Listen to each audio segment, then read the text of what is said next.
Bem, então vou perguntar eu, né? Ah. Tem tantos. Professor, nesses anos todos, né, que o senhor tem atendido esses espíritos, né?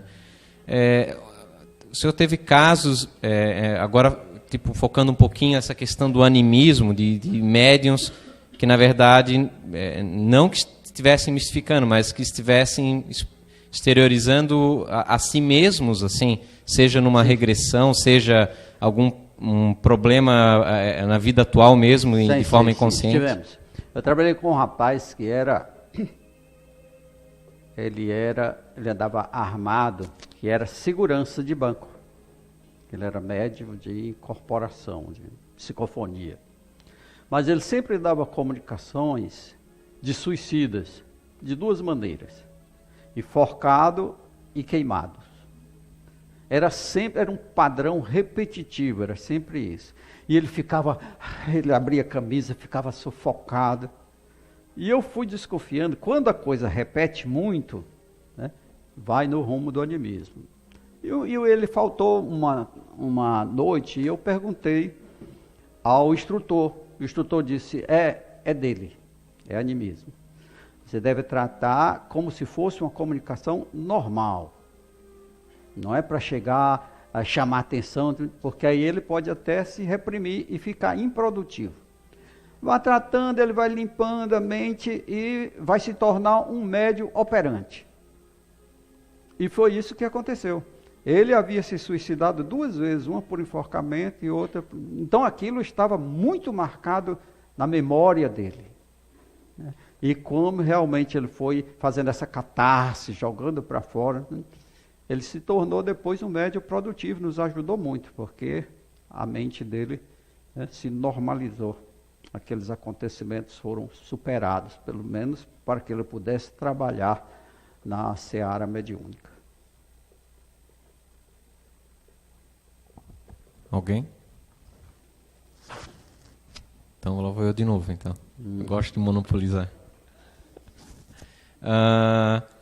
Professor, eu acredito que tem algumas pessoas, talvez, seja pela internet ou seja aqui presentes, eles devem, se tiveram um primeiro contato, assim, até hoje não tenham tido a oportunidade de ter lido algum livro, os livros do senhor, principalmente, de doutrinação, talvez devem estar estranhando essa questão do uso de uma obrigação, de uma força pelos índios, contra um espírito em desequilíbrio, um espírito que com uma ideia perniciosa contra outros. O senhor podia explanar um pouquinho isso? A questão do livre-arbítrio. Ela está com a ideia, a agressividade, mas ele está lúcido, ele sabe o que está fazendo. E ai de nós, se não fossem os sistemas repressivos aqui da Terra, se nós não tivéssemos a polícia civil, militar, exército, nós estaríamos nos gladiando aqui. A quantidade de crimes, de assaltos seria enorme. Ainda bem que temos os aparatos repressivos, porque somos uma raça muito agressiva ainda. Então, os espíritos têm que ter seus limites. No mundo espiritual também tem. Tibiriçá cerca o quarteirão todo.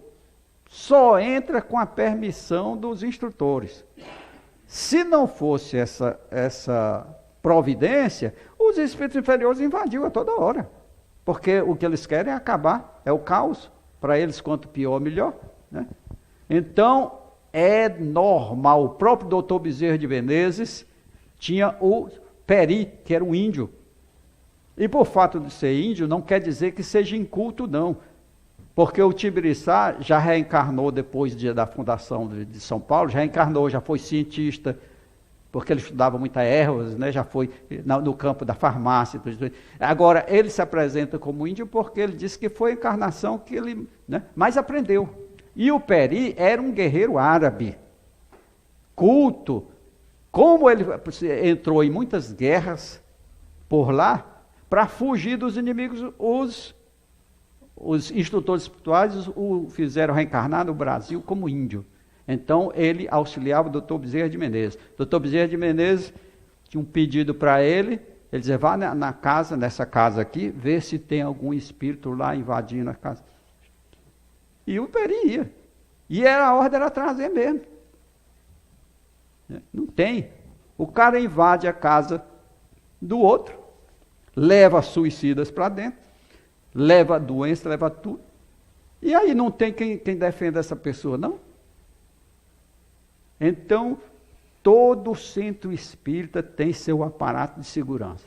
O que é que se lê em nosso lar? O que é que o governador fez de nosso lar quando começou o contrabando de comidas, porque a turma queria uma comida mais sólida e não podia? Relembrando nosso lar. Ele tentou 2 anos, na calma. Mandou buscar instrutores de instâncias superiores para dar curso de alimentação, e a turma não queria. E olha que não era malfeitor, era morador de nosso lar. Então o governador se zangou, mandou fechar todas as fronteiras, ligar as baterias antiaéreas e deixou a turma sem comer. É só alimentação, é só fluidos. Nada mais de comida grosseira. Tem que ter o instante do basta. Se você vê qualquer cidadela espiritual, qualquer colônia, tem o seu aparato de segurança. Senão a turma inferior invade e acaba com tudo. Então é perfeitamente normal. Né? Normal uma providência que tem em todo lugar. Então, professor, né, vamos fazer uma pergunta aqui, mas antes eu gostaria de fazer um comentário de coincidência, né? Eu acho que quando casas espíritas fazem um trabalho sério, e hoje nós estamos assim realizando um sonho. Quando a Anice perguntou quem deveríamos trazer, eu automaticamente já disse para ela assim, vamos trazer o professor, né, Luiz Gonzaga Pinheiro, não só pelo aniversário dos 17 anos da CEIU, mas pelo momento que passamos. E a pergunta vai exatamente para aí. Mas antes eu gostaria de fazer um comentário de que a gente também trabalha com índios, né? Eu sou descendente de índios pela 4ª geração. A minha tataravó veio da Amazônia, trouxe o meu tataravô nas costas, né? E matava as cobras no caminho e assava. Então eu tenho... E dos filhos da minha mãe, fui o único que... acho que nem que seja uma herança, mas eu herdei essa mediunidade orgânica da minha avó também, que é totalmente ostensiva e inconsciente, né? Bem, aqui os índios, inclusive, fazem essas mesmas coisas que, né, Gisela, que esses anos todos aí, você vê que vem essa coisa maravilhosa que o professor vem dizer. A minha pergunta é, o que é que o senhor diria, professor Luiz Gonzaga Pinheiro, né, para algumas turmas aqui que vão iniciar e uma turma que está para iniciar ali da educação mediúnica, para fazermos mais uma mesa mediúnica? Qual é o conselho que o senhor deixa para esses iniciantes que às vezes têm a mediunidade semiconsciente e consciente, né? No meu caso, a vida toda eu fui 3 anos ateu porque, como eu ia ser internado na psiquiatria em Recife, eu não acreditava depois que saía do transe, porque nada me lembrava, né? Como até hoje mesmo, não me lembro, né, quando eu entro em transe. Não tenho memória de nada, já fiquei 3 horas aí nesse palco psicografando, e para mim, quando eu retornei, parecia que nada tinha acontecido comigo, né? Então, qual é o conselho que o senhor dá para esses novos médios que hoje em dia mais consciente, que tem mais consciência do que está falando e tem dúvida, será que fui eu, será que foi o espírito? Qual é o conselho para eles se fortificarem e não deixarem? Porque aqui na casa já aconteceu por 2 vezes de 2 pessoas no passado deixar de ser médio. E já aconteceu também a pegadinha que eu pedi para minha esposa fazer e que foi um bem para casa, né? E até a casa se dividiu depois disso. Porque a minha esposa disse, olha, fulana, toda vez que a gente está conversando, ela tem os espíritos que aconteceram no acidente em Blumenau, ela incorporava esses espíritos. Eu disse, é o seguinte, eu vou contar uma história, que não é verdade, contei até por ali assim, e você, quando chegar na hora da reunião, você vai, aí eu quero ver se ela vai receber esses espíritos, né? E a pessoa recebeu os 3 espíritos, né? Do acidente mentiroso que eu havia contado.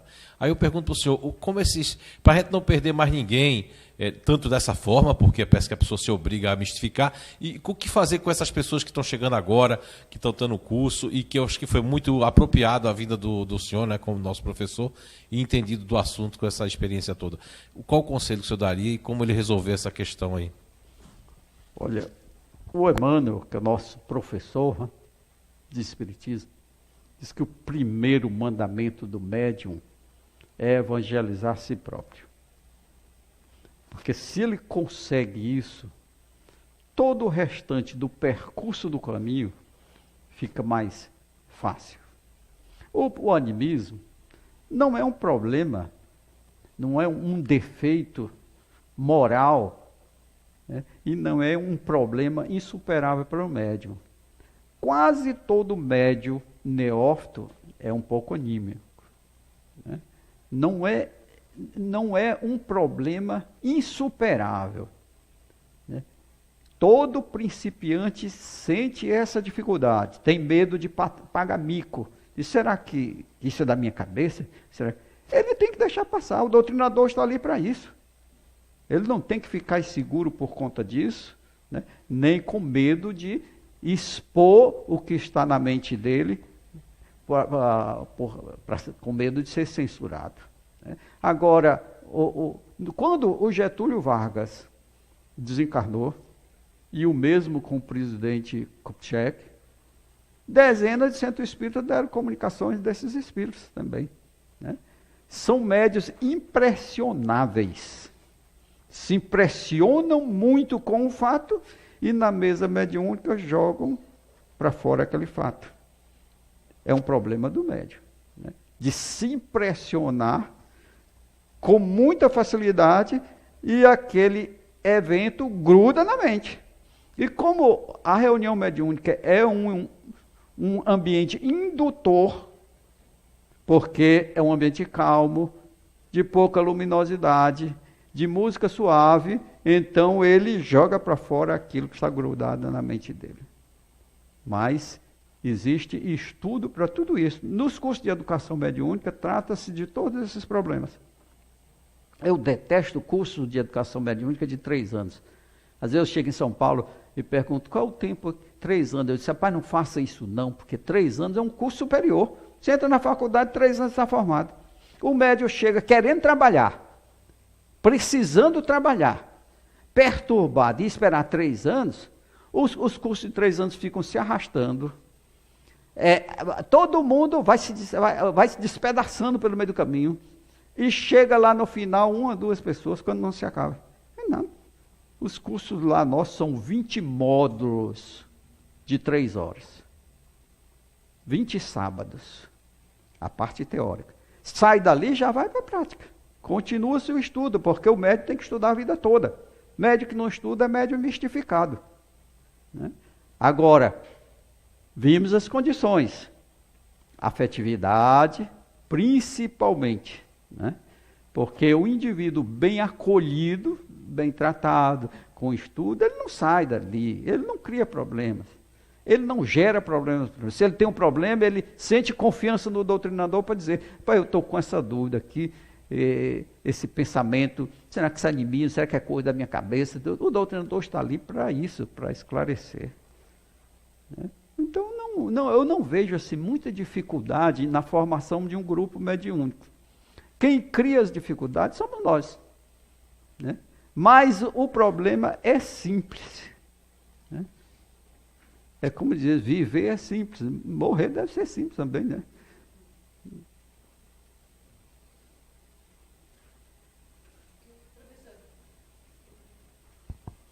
Professor, mas ainda seguindo essa linha da pergunta do José Fernando ali, na resposta o senhor disse que o médium pode ter se impressionado, né, com a história que ele contou, com a história inverídica que ele contou, dentro das suas emoções, ele vem lá e repete a história, né?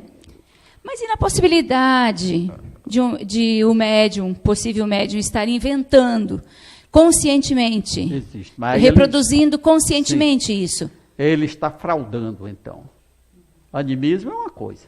Sim, mas animismo é a nível inconsciente. Uhum. Se é a nível inconsciente, é animismo. Se é a nível consciente, é uma fraude. E se é uma fraude, ele está no lugar errado. Ele não entra aqui para fingir que é médium. Então, o curso de educação da mediunidade dele, né, houve alguma coisa. Ou nele, que não aceitou, ou que não se exercitou, uma falha moral, alguma coisa, é um problema a ser sanado. Porque nós estamos falando em animismo, não estamos falando em fraude, né? Porque nesse caso, se ele faz conscientemente, ele está fraudando. Então aí já é outro problema da área moral. Precisamos de quê? De reforma moral. né? Estamos falando a nível de inconsciente, que é o animismo. Posso fazer uma pergunta? À vontade. Vocês podem falar com qualquer espírito que eu querer? Não. Não? Não. Por quê? Porque ele vem se ele quiser. Lembra do Chico? O telefone toca de lá para cá. O telefone toca daqui para lá. Ah, mas eu queria que falasse com a minha mãe. Ah, mas aí, olha. Será que a sua mãe quer falar com você? Quer. Será que ela tem tempo de falar com você? Será que ela tem permissão de falar com você? Será que ela tem condições? Ou ela está bem de saúde, tudo, ou está não encarnada? Será que já encarnou? Tem 1000 problemas. Ah, é? É, sim. Vê isso pra mim, lindo. Ah, não pode ver isso, eu não faço isso de jeito nenhum. Por que não? Porque não é essa a função do Espiritismo.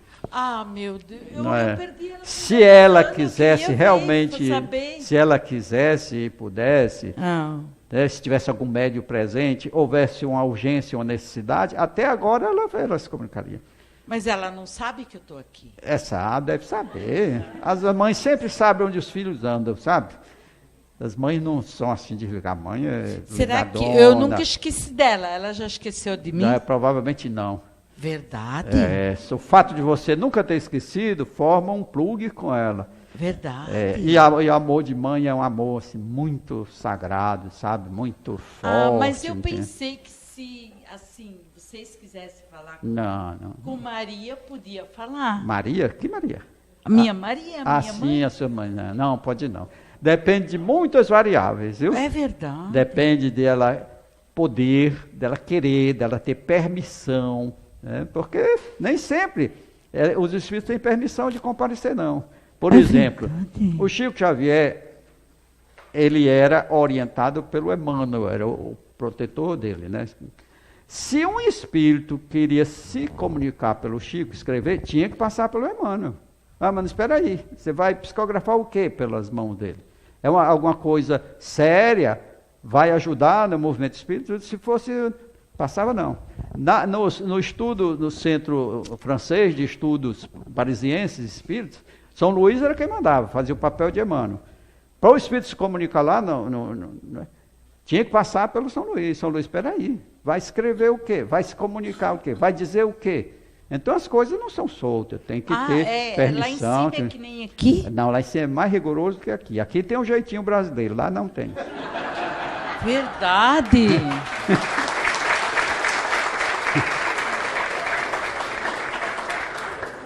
Uma pergunta. Se a pessoa se reencarnou outra vez, ela pode se comunicar com a gente? Olha, Vamos pode. dizer, como minha mãe. Sim. E se a minha mãe já se reencarnou outra vez, ela poderia se Ela comunicar comigo? está, digamos que ela esteja reencarnada. Então ela está no momento empenhada em outras tarefas. Ela passou pelo esquecimento para essa encarnação. Mas se houver uma necessidade, ela pode ser desdobrada do corpo, assumir os conhecimentos de quando era sua mãe e falar com você, não tem problema. Porque ela não perde. Na reencarnação fica momentaneamente esquecidos, para que aquela gama de conhecimentos não interfira na reencarnação atual. Mas quando ela desencarnar, ela vai ter a lembrança. Ou então, ao sair, se desdobrar durante o sono, ela tem a lembrança sua. Então, mesmo eu, vamos dizer, à noite... Nunca vai lhe esquecer. Vamos dizer, à noite... Se quiser encontrar com ela... Com alguma... Se houver a passado. necessidade, digamos assim, os espíritos podem promover um encontro seu com a sua mãe, ou se houver a necessidade, a urgência, a emergência, tudo. Ela desdobra do atual corpo e ela pode, perispiritualmente, assumir as feições antigas, os conhecimentos antigos e conversar com você. Mas tudo tem que ter uma utilidade. Se for só para dizer, mãe, eu estou com saudade, porque não sei, né? Depende de quem vai examinar a questão, porque as questões são examinadas. Digamos, um exemplo, a Meimei era casada, né, com o Naldinho aqui, E depois que ela, meio que eu estou falando, um espírito, né, que é muito trabalhador, que psicografava pelo Chico. Então, o Naldinho, depois de um tempo, casou de novo. E a Meimei ficou com ciúme lá por cima, ciúme, e disse, eu quero nascer de novo para ser filha. E pegou a sorte ou o azar, não sei o que foi, o Emmanuel foi quem examinar a questão, se ela podia encarnar. O Emmanuel disse, você vai sair daqui com um não. Quem é que vai cuidar das obras que você começou aqui? Vai deixar tudo por um capricho, porque o ex-marido vai casar de novo, você quer ser filha? Então, não. Tudo tem que ser examinado, tem que ter uma coisa séria, um fundamento sério, né? Que seja produtivo para a evolução daquele espírito e de outros. Ninguém reencarna assim sem uma autorização. Você olha o livro Renúncia da Alcione, né? Ela, para reencarnar, pediu permissão, porque era uma tarefa muito complicada, reencarnar num planeta inferior, ela que já estava num planeta superior. Boa noite. Boa noite. Talvez minha pergunta seja até boba, né? Porque a gente fala muito da mediunidade e a preparação do doutrinador. Como é? Como que é a preparação do doutrinador? Quem doutrina o espírito tem que ser mais forte do que o próprio médium, não é? Um pouco mais de profundidade, né? Como eu disse. Tem que ter uma moral bem maior do que o próprio médium. Eu acho que todos deveriam ter, né? Mas mesmo sem ser santos, ninguém deve esperar a santidade para fazer alguma coisa, né? Nós devemos nos esforçar, e essa é a definição de espírito, né? Espírita, como Kardec disse, conhece o espírita pelo esforço que ele faz em se melhorar a cada dia. Hoje melhor do que ontem, amanhã melhor do que hoje. Então isso aqui é ser espírita. E ser espírita médium é mais responsabilidade ainda. Porque a mediunidade, ela é planejada antes do espírito reencarnar. Do planejamento pré-reencarnatório. Ninguém reencarna sem um planejamento. Esse planejamento é sempre a favor dele, para que ele volte melhor do que quando chegou. Como é feito esse planejamento? Reúnem-se o anjo guardião dele, os espíritos que o amam, seus familiares, e vão fazer um projeto execuível para ele reencarnar. E às vezes, né, a dívida é volumosa e o cara diz, não, eu quero quero um câncer, a lepra, mande aí, eu quero pagar. E os espíritos, calma, pois vai ser médico. Mediunidade é coisa boa. Então, é o planejamento anterior. Muitas coisas são determinadas para você nascer. O seu sexo, por exemplo. Né? Se vai ser homem ou ser mulher. A mediunidade. Então, como é uma ferramenta de evolução, o que acontece com a ferramenta quando não é utilizada? Cai na tragédia da ferrugem, né? Então, se você recebe a mediunidade, você tem que estudar e tem que se esforçar para fazer bom uso dessa ferramenta. Aliás, isso não é só médium. Médium, doutrinador, cidadão comum. Todo mundo. Estamos aqui para crescer um pouquinho, né? Para evoluir. Eu vou fazer uma perguntinha, só um pouquinho. A minha mãe, ela é criada, né, nascida e criada no interior, aqui próximo. E ela sempre comenta que quando eles andavam, assim, era bem longe um vizinho do outro e tudo mais. Então, às vezes, se juntava para ir ouvir rádio na casa de um vizinho, que era coisa de quilômetro, assim, né? Então, ela disse que eles andavam, daí terminava a transmissão, e aí eles iam para casa, 10 horas, 9 horas da noite. E ela disse que eles andavam todos assim com o braço dado, e se dizia assim, não olha para trás. Mesmo escuro, um breu, não tinha mais ninguém andando na rua, e se dizia assim, não olha para trás, porque... Aí diz assim que um dos irmãos dela uma vez olhou para trás e não tinha nada, não se via ninguém, mas ele sentiu como se tivesse levado um tapa no rosto, né? E ela nunca tinha ouvido falar de espiritismo e tal, e depois que a gente começou a frequentar a casa, ela comentou essas histórias para mim. Aí a gente assim, né? É uma manifestação, aconteceu algo ali naquele momento e tal. Aí uma coisa que ela sempre me perguntou, e a gente tem uma noção, né? Mas hoje em dia a gente não ouve mais esse tipo de notícia, vamos dizer assim, que alguém está andando na rua e levou um tapa sem ver ninguém, né? Então eu pergunto, até uma pergunta até pode ser boba, mas enfim, será que atingimos um grau de evolução do planeta que não tem mais espíritos andando na rua? Ou esse tipo de manifestação está cada vez mais difícil porque existe menos doação de ectoplasma e tudo mais para esse tipo de coisa acontecer? Bem, espíritos andando na rua, eu acredito que tenha mais, né? Porque diz Emmanuel que são 7 bilhões de encarnados e 20 bilhões de desencarnados. A quantidade de desencarnados é muito maior, né? No carnaval, então, eles invadem aqui, existem os blocos dos desencarnados que dançam ali com os encarnados, né? Faz aquela beleza. Agora, os espíritos gostam de brincar com o medo das pessoas, né? Quando eu era criança, eu fazia aquela brincadeira do copo. Vocês sabem como é que é a brincadeira do copo? E a gente já estava tão acostumado, depois de uma semana, né, que fazia a pergunta, o copo se deslocava para o sim, para o não. A gente já estava tão à vontade que quando sentia que tinha um espírito, eu dizia, morreu de quê, velho? Era uma coisa já íntima, né? Já era para ser doutrinador.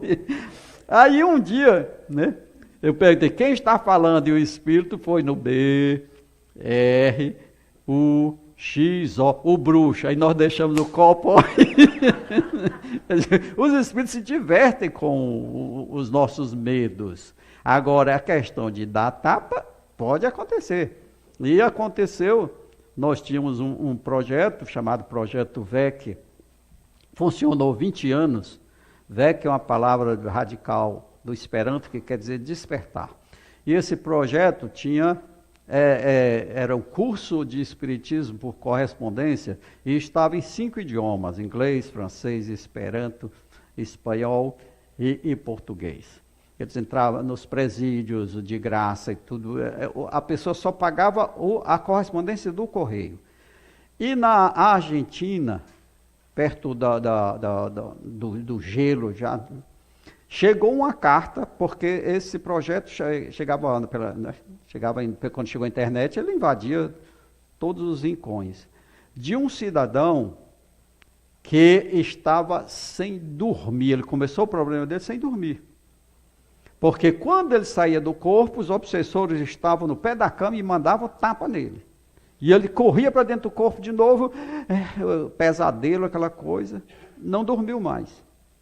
E os espíritos conseguiram a maneira de dar tapa nele acordado mesmo, né? Aí ele escreveu, Dr. Bezerra de Menezes foi que cuidou do caso dele. Dr. Bezerra de Menezes pediu que nós transformássemos o domingo dos estudos em grupo mediúnico para atender obsessões complexas. Eu vou falar disso amanhã. E o primeiro caso foi o dele, que gerou o livro Desobsessão, a Terapia dos Imortais. É um dos livros que eu escrevi. Foi 8 meses, que era um drama da guerra, né? Ele tinha feito conseguido muitos inimigos na guerra, né? Porque na guerra você matar uma pessoa não é coisa do outro mundo. Você está ali para defender seu país, mas você usar a maldade, fazer além do que você pode, aí já é censurável, né? Então, era o caso dele.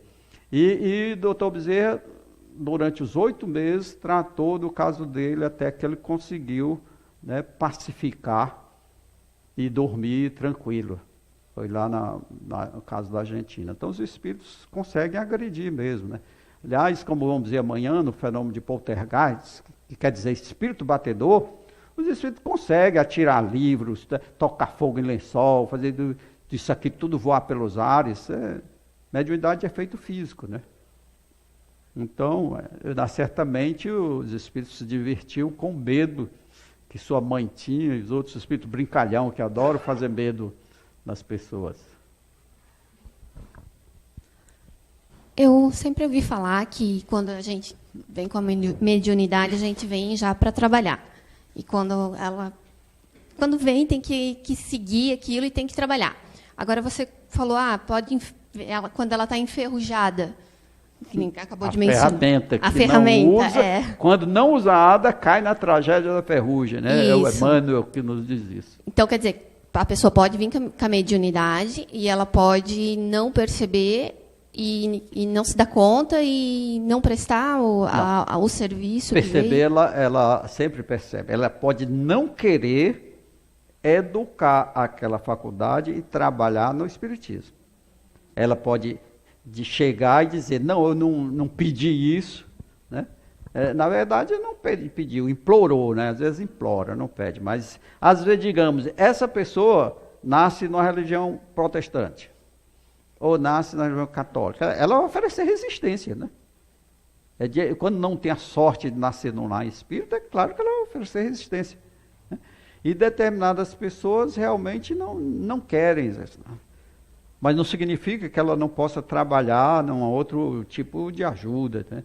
Tem tanto trabalho aí como voluntário, ajudando as crianças com câncer. Então, tem 1000 maneiras de você ajudar o seu próximo, se você não nascer, digamos, numa religião espírita, né? Na sua. E digamos que seja protestante, que eles, né, às vezes não são muito simpáticos com os espíritos, mas dentro da religião dele eles podem fazer muito trabalho. Um trabalho que os protestantes fazem muito bem é dentro dos presídios, sabia? Muitos espíritos daqueles encarnados são rebeldes, eles se rendem à Bíblia, ao Evangelho, e tudo, eles se regeneram, né? Eu fui aos 18 anos para o ITA aqui em São Paulo.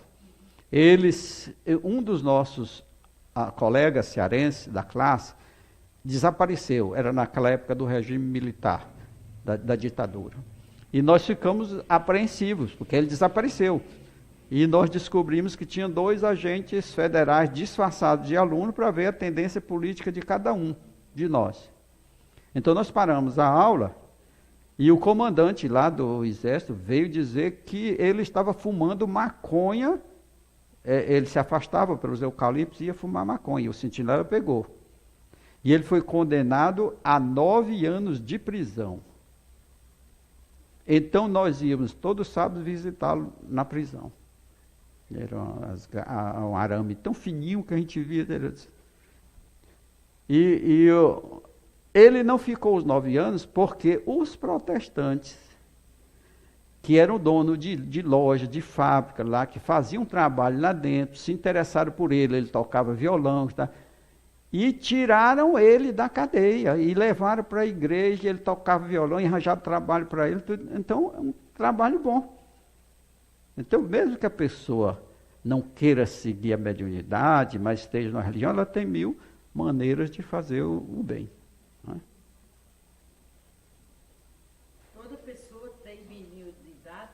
Tem o quê? Mediunidade.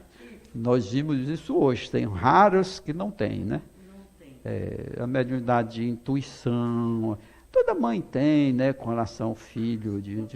Tem pessoas que têm medo disso. Isso é natural. A gente tem medo do que não conhece, né? Falta de conhecimento. Quando você conhece, e mesmo quando você admite que a morte, que é o que a pessoa tem mais medo, é um fenômeno natural, né? Tanto que na Europa, Estados Unidos, aqui mesmo, existem cursos de educação para a morte. Para a pessoa se preparar para desencarnar. Porque a gente aprende na biologia que todo ser vivo nasce, cresce, reproduz e morre. Então a morte faz parte de um processo natural. Ninguém escapa dela. Daqui a um tempo vão botar. E reencarna, porque a reencarnação não é coisa de religião, a reencarnação é coisa de ciência, e a ciência é que vai provar a reencarnação, né? Então, o Espiritismo adotou, esclarece, mas a reencarnação é uma lei natural, universal, ela vai ser provada pela ciência. Então, quando você aprende sobre a morte, os cursos de educação para a morte, né? Você aprende que é um processo natural, então você perde o medo da morte.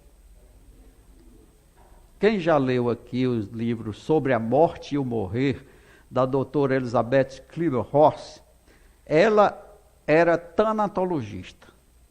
Era um tipo de médico que trata de paciente terminal. O médico diz, vai morrer.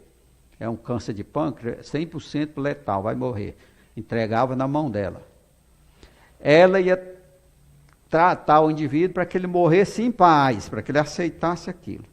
Ela foi descobrindo que as pessoas, pacientes terminais, passavam por 5 estágios.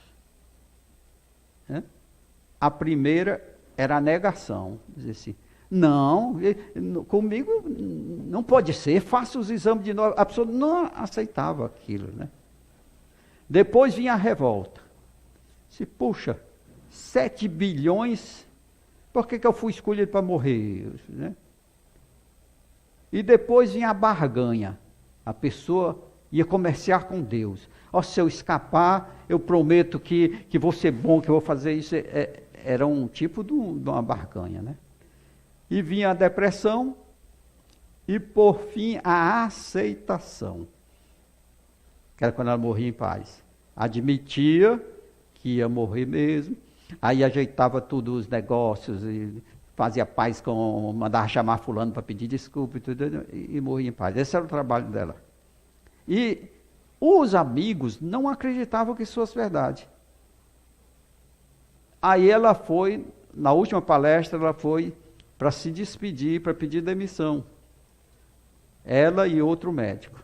E ela já estava com raiva porque o outro médico gostava muito da mídia, e ela não, era discreta. Então, quando ela saiu, estava esperando no pé do elevador, uma mulher estava esperando. E ela disse, eu conheço aquela mulher, eu já tratei dela, ela já morreu há 10 meses. E a mulher se dirigiu para ela e disse, eu posso acompanhar a senhora até o seu escritório? E ela disse, pode. E ela foi, deixou a mulher ir na frente, e olhando se a mulher pisava no chão, tocou na mulher para ver se a temperatura, se era sólida, deixou a mulher abrir a porta, e pensando assim, meu Deus, eu trato de pacientes, né, loucos, eles dizem que Nossa Senhora está pregada ali na parede, eu não acredito, porque eu sei que não é verdade, mas agora eu estou vendo uma mulher que eu tratei, que morreu, eu sei que morreu, porque eu tratei dela e morreu nas minhas mãos. E será que eu estou ficando esquizofrênico? Quando a mulher entrou e disse, olha, eu vim só pedir à senhora que não deixe o seu trabalho. Porque ele me ajudou e ajudou a muitos a morrer em paz. E eu vim aqui em nome deles pedir que a senhora não deixe esse trabalho. E peça ao reverendo que também não... E ela disse, o reverendo está viajando, faça um bilhete aí para ele. E a mulher fez o bilhete. Foi com esse bilhete que ela provou que a história dela era verdadeira. Né? Então, ela fazia esse trabalho lindo de preparar as pessoas para a morte. Porque as pessoas tinham medo de morrer. Nós, espíritas, conhecemos um pouco, né, do mundo espiritual.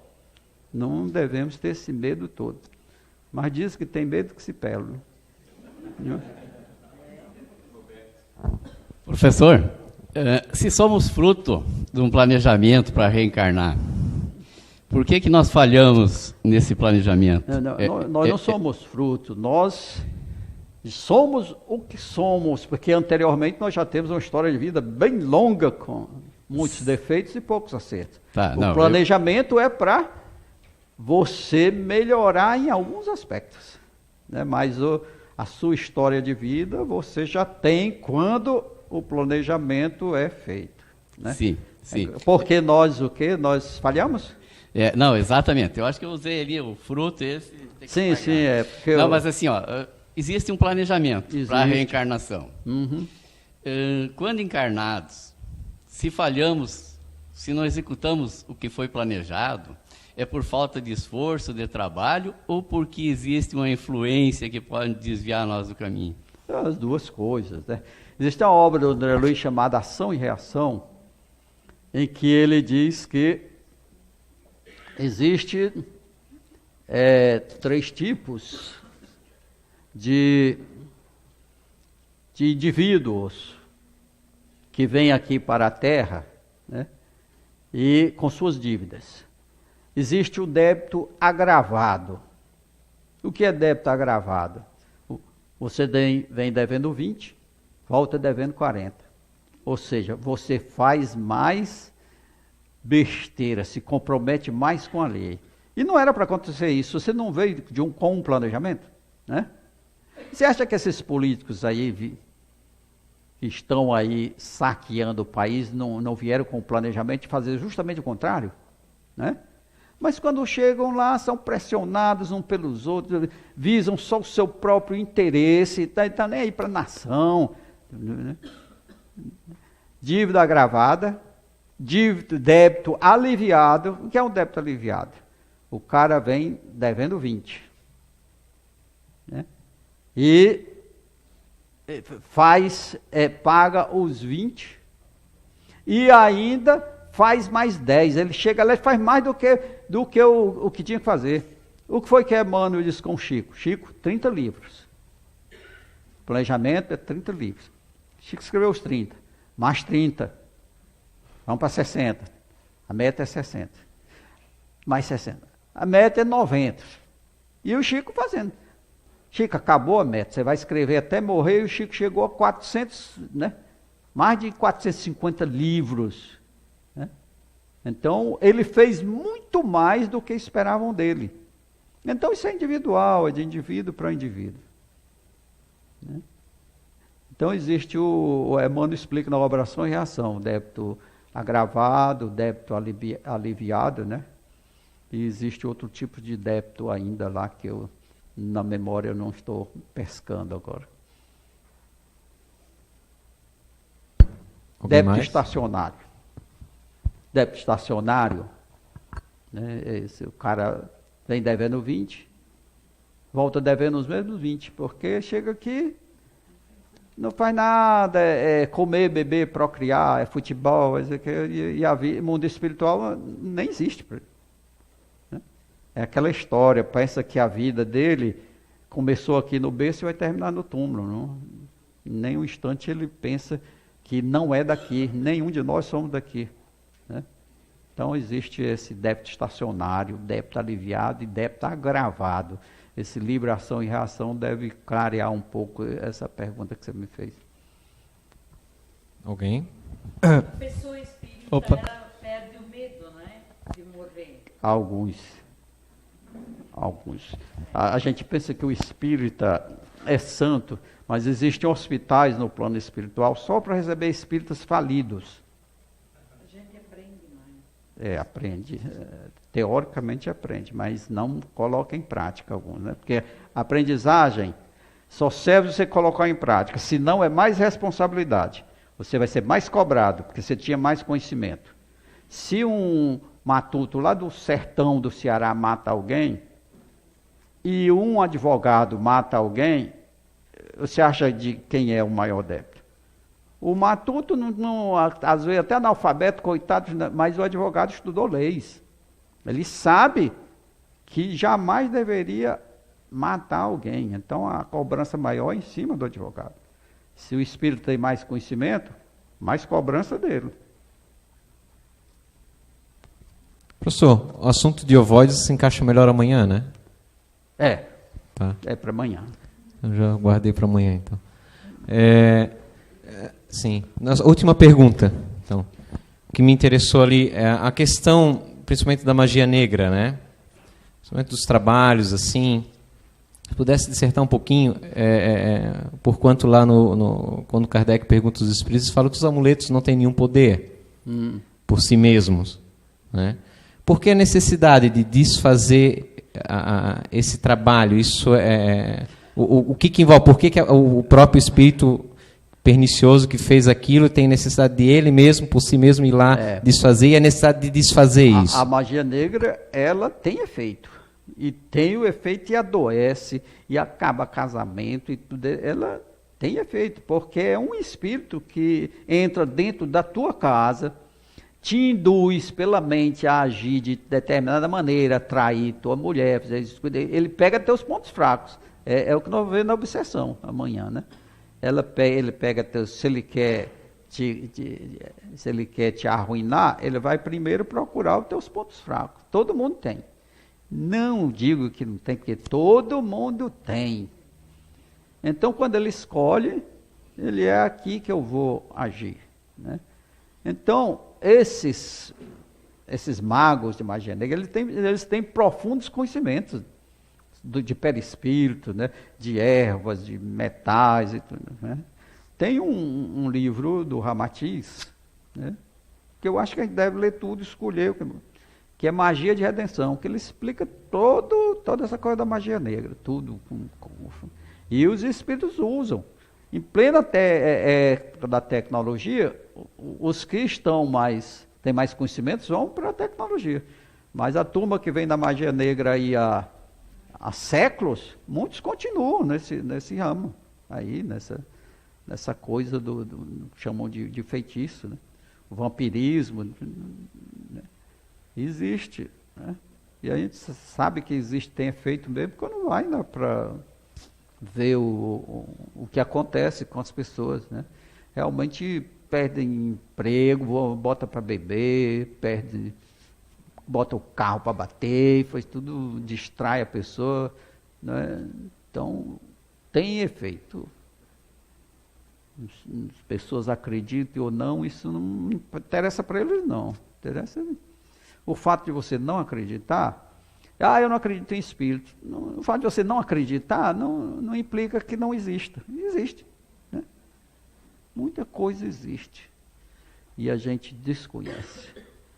Então, mas é um capítulo, né, à parte, essa coisa da magia negra, né? O Kardec disse, o que Kardec disse, você afirmou? Não, é que os espíritos afirmam que quando ele perguntava sobre os amuletos... Sim. Né? Mas nessa história de amuleto, né, eles condensam, eles podem dizer o seguinte, eles condensam, se ele tiver um aparelho seu, pendrive meu, que estou aqui no bolso, se apropriar, eles condensam uma quantidade enorme de fluido ruim ali, nocivo. É uma bomba fluídica. E quando chega na sua mão, né, se você não tiver a sua reserva, né, seus méritos, sua reserva fluídica, é uma brecha. Entra em sintonia, no caso? É, claro. Né? Então a coisa é científica, não é no campo do milagre. Não. Perfeito. Tudo tem sua explicação, né? Fica bem esclarecido. Gente, finalizamos, né? Que é, Jaque? Oi. Quer fazer? Sim. Vai, faz. Eu só queria... eu não sei se é bem uma pergunta, uma dúvida, mas eu peguei eu estava pensando ali na Joana d'Arc, ela veio com uma intenção, certo? Ela veio com uma certa missão. Uhum. Ela nasceu com um planejamento do que ela deveria fazer na vida. Eu fico pensando que existem várias pessoas, tipo Jesus, né, que eles vieram com um objetivo na Terra. E eu queria entender se, às vezes, alguns desejos que as pessoas têm uns desejos no sentido de querer fazer alguma diferença, pode provir de influências externas de certos espíritos, pode influir desse planejamento exclusivamente, assim, ou se é da própria sintonia, se é o desejo próprio pessoal, devido a todas as encarnações que ela teve, esse desejo vem dela própria. Uhum. Pode acontecer as duas coisas, né? Agora, se o desejo for ruim, claro que não vem do seu planejamento, que é para você voltar melhor do que você foi, né? Acho que em todos os seus desejos, aspirações, sonhos, você tem que ver se a coisa é boa ou não, né? Aquela história da árvore, né, que se é um bom fruto é de uma boa árvore, né? Mas, sendo coisa boa, pode ser que durante o sono, seu anjo guardião te chama e diz, olha, cara, tu está se desviando aí da tarefa, deixa bem gravado isso na tua mente, para quando tu acordar, tu se lembrar e voltar para o caminho correto, né? Agora, Jesus, nós não temos condições de entender. Nós não temos condições de entender o amor de Jesus. Eu estava falando aqui do amor da literatura, do amor dos poemas, do amor do homem por uma mulher. Isso a gente conseguem entender. Mas a cabeça de Jesus não dá para entender. Sabe por quê? Porque Jesus foi um engenheiro sideral responsável pela formação da Terra. Tudo. Científica, gravidade, distância da Terra ao Sol, pressão atmosférica, tudo. Ele presidiu a equipe. E isso há 4,5 bilhões de anos. E eu te pergunto, há 1000 anos você estava onde? Como era você? Há 1 milhão de anos você estava onde? Como era você? Pois Jesus, há 4,5 bilhões de anos, já era um engenheiro sideral que formou isso tudo. Então, tu não vem me dizer, comparar a tua cabeça com a de Jesus. Ah, Jesus empurrou os vendilhões, tudo. Tu está comparando a tua cabeça com a dele. Né? Então, nós não temos como entender o amor, o potencial que era Jesus. Embora ele tenha baixado ao máximo para que nós o entendêssemos. Né? Obrigado, professor. Gente, vamos finalizar. Queria convidar vocês, a gente tem pastel ali fora, tá? Para quem quiser ficar aqui mais um pouquinho junto com o professor, ele vai estar autografando os livros. Está à disposição a nossa livraria ali embaixo com todas as obras dele, tá? Na sala das crianças, tá?